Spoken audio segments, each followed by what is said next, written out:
Hi, everyone. This is Liz, and I'm a mindset coach. My dog is here snoring in the background.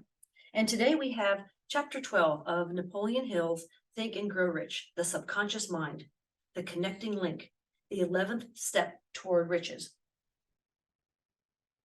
The subconscious mind consists of a field of consciousness in which every impulsive thought that reaches the objective mind through any of the five senses is classified and recorded, and from which thoughts may be recalled or withdrawn as letters may be taken from a filing cabinet. It receives and files sense impressions or thoughts, regardless of their nature.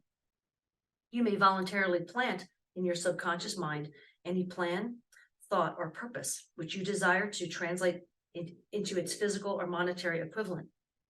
The subconscious acts first on the dominating desires which have been mixed with emotional feeling, such as faith. Consider this in connection with the instructions given in the chapter on desire for taking the 6 steps there outlined and the instructions given in the chapter on building and execution of plans, and you will understand the importance of the thought conveyed. The subconscious mind works day and night. Through a method of procedure unknown to man, the subconscious mind draws upon the forces of infinite intelligence for the power with which it voluntarily transmutes one's desires into their physical equivalent, making use always of the most practical media by which this end may be accomplished. You cannot entirely control your subconscious mind, but you can voluntarily hand over to it any plan, desire, or purpose which you wish transformed into concrete form. Read again instructions for using the subconscious mind in the chapter on autosuggestion. There is plenty of evidence to support the belief that the subconscious mind is the connecting link between the finite mind of man and infinite intelligence. It is the intermediary through which one may draw upon the forces of infinite intelligence at will. It alone contains the secret process by which mental impulses are modified and changed into their spiritual equivalent. It alone is the medium through which prayer may be transmitted to the source capable of answering prayer. The possibilities of creative effort connected with the subconscious mind are stupendous and imponderable. They inspire one with awe. I never approach the discussion of the subconscious mind without a feeling of littleness and inferiority due perhaps to the fact that man's entire stock of knowledge on this subject is so pitifully limited. The very fact that the subconscious mind is the medium of communication between the thinking mind of man and infinite intelligence is, of itself, a thought which almost paralyzes one's reason. After you have accepted as a reality the existence of the subconscious mind and understand its possibilities as a medium for transmuting your desires into their physical or monetary equivalent, you will comprehend the full significance of the instructions given in the chapter on desire. You will also understand why you have been repeatedly admonished to make your desires clear and to reduce them to writing. You will also understand the necessity of persistence in carrying out instructions. The 13 principles are the stimuli with which you acquire the ability to reach and to influence your subconscious mind. Do not become discouraged if you cannot do this upon the first attempt. Remember that the subconscious mind may be voluntarily directed only through habit, under the directions given in the chapter on faith. You have not yet had time to master faith. Be patient, be persistent. A good many statements in the chapters on faith and autosuggestion will be repeated here for the benefit of your subconscious mind. Remember, your subconscious mind functions voluntarily, whether you make any effort to influence it or not. This naturally suggests to you that thoughts of fear and poverty and all negative thoughts serve as a stimuli to your subconscious mind, unless you master these impulses and give it more desirable food upon which it may feed. The subconscious mind will not remain idle.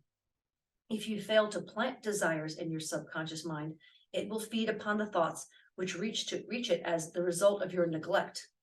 We have already explained that thought impulses, both negative and positive, are reaching the subconscious mind continually from the 4 sources which were mentioned in the chapter on sex transmutation. For the present, it is sufficient if you remember that you are living daily in the midst of all manner of thought impulses, which are reaching your subconscious mind without your knowledge. Some of these impulses are negative, some are positive. You are now engaged in trying to help shut off the flow of negative impulses and to aid in voluntarily influencing your subconscious mind through positive impulses of desire. When you achieve this, you will possess the key which unlocks the door to your subconscious mind. Moreover, you will control that door so completely that no undesirable thought may influence your subconscious mind.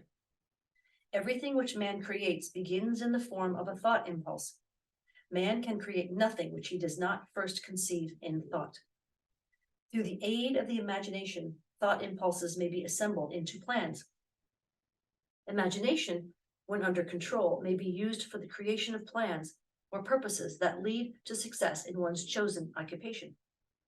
All thought impulses intended for transmutation into their physical equivalent, voluntarily planted in the subconscious mind, must pass through the imagination and be mixed with faith.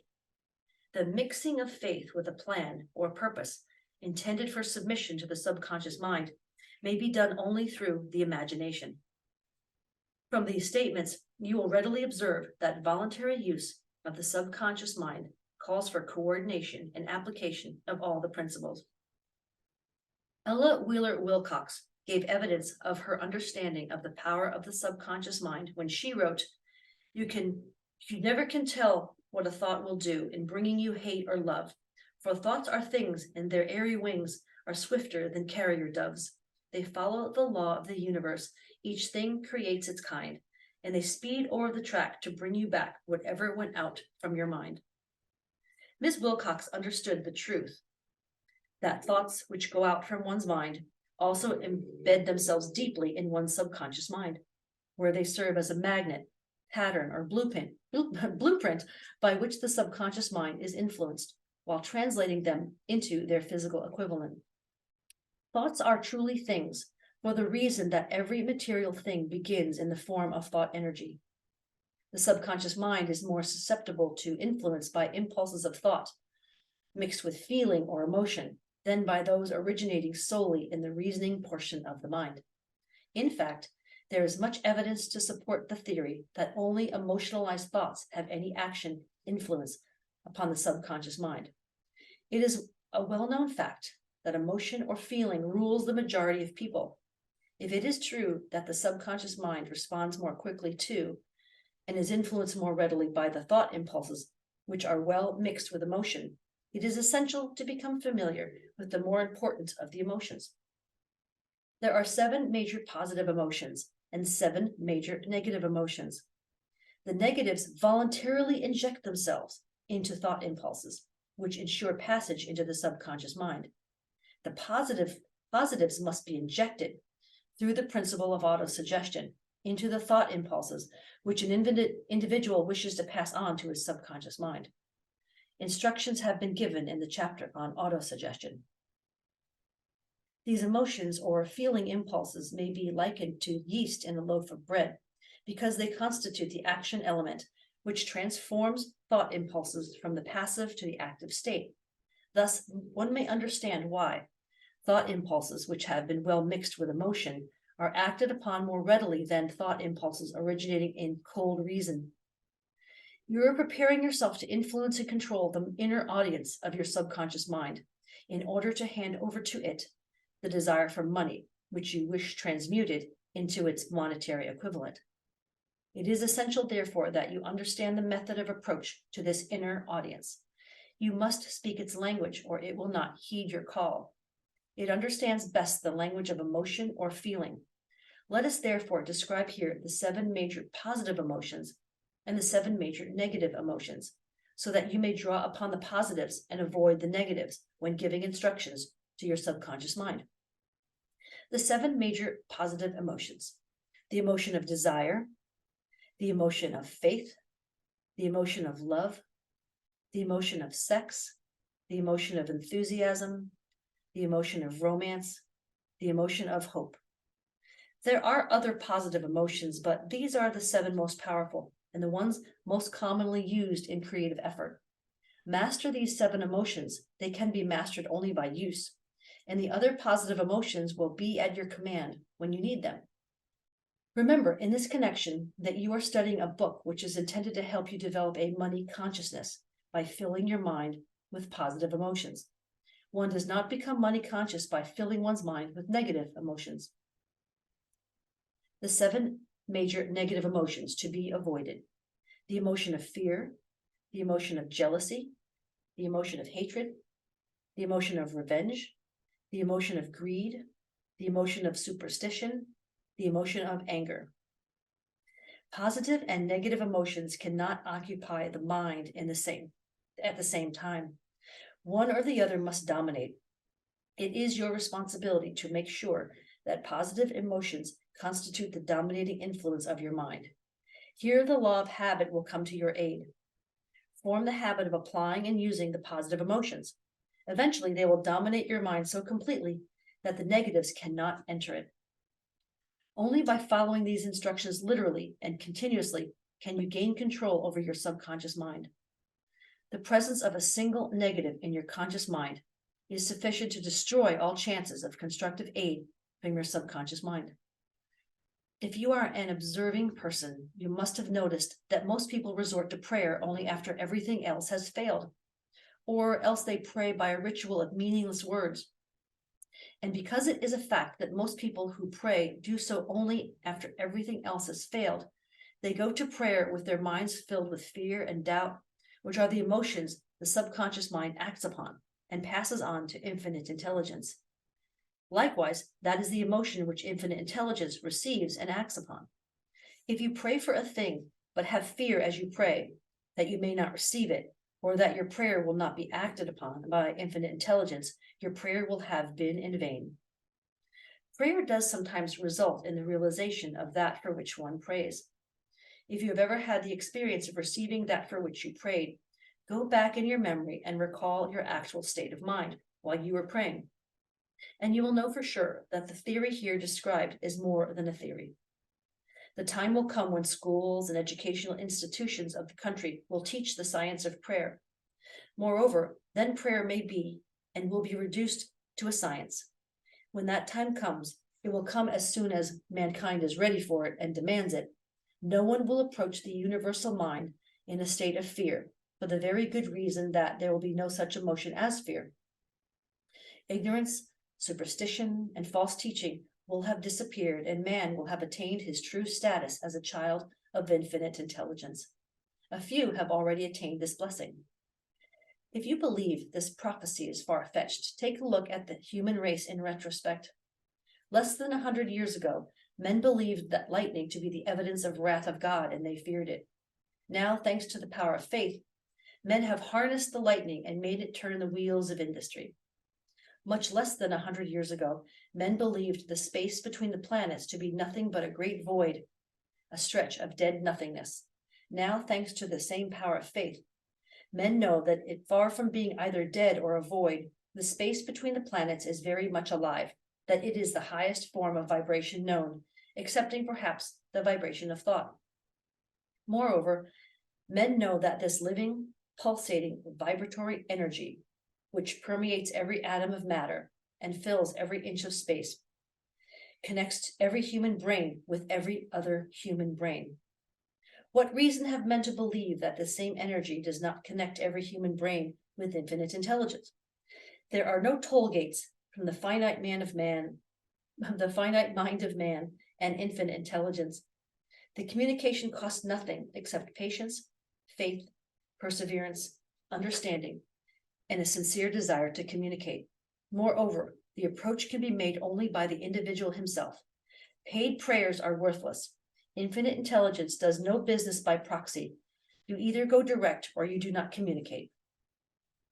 You may buy prayer books and repeat them until the day of your doom without avail. Thoughts which you wish to communicate to infinite intelligence must undergo transformation, such as can be given only through your own subconscious mind. The method by which you may communicate with infinite intelligence is very similar to that through which the vibration of sound is communicated by radio. If you understand the working principle of radio, you of course know that sound cannot be communicated through the ether until it has been stepped up or changed into a rate of vibration which the human ear cannot detect. The radio sending station picks up the sound of the human voice and scrambles or modifies it by stepping up the vibration millions of times. Only in this way can the vibration of sound be communicated through the ether. After this transformation has taken place, the ether picks up the energy, which originally was in the form of vibrations of sound, carries that energy to radio receiving stations, and these receiving sets step that energy back down to its original state of vibration, original rate of vibration, so that it is recognized as sound. The subconscious mind is the intermediary which translates one's prayers into terms which infinite intelligence can recognize, presents the message, and brings back the answer in the form of a definite plan or idea for procuring the object of the prayer. Understanding this principle, you will know why mere words read from a prayer book cannot and will never serve as an agency of communication between the mind of man and infinite intelligence. Before your prayer will reach infinite intelligence, a statement of the author's theory only, it probably is transformed from its original thought vibration into terms of spiritual vibration. Faith is the only known agency which will give your thoughts a spiritual nature. Faith and fear make poor bedfellows. Where one is found, the other cannot exist. All right. Thank you very much for listening, and look forward to the next chapter. Take care, everyone. Bye.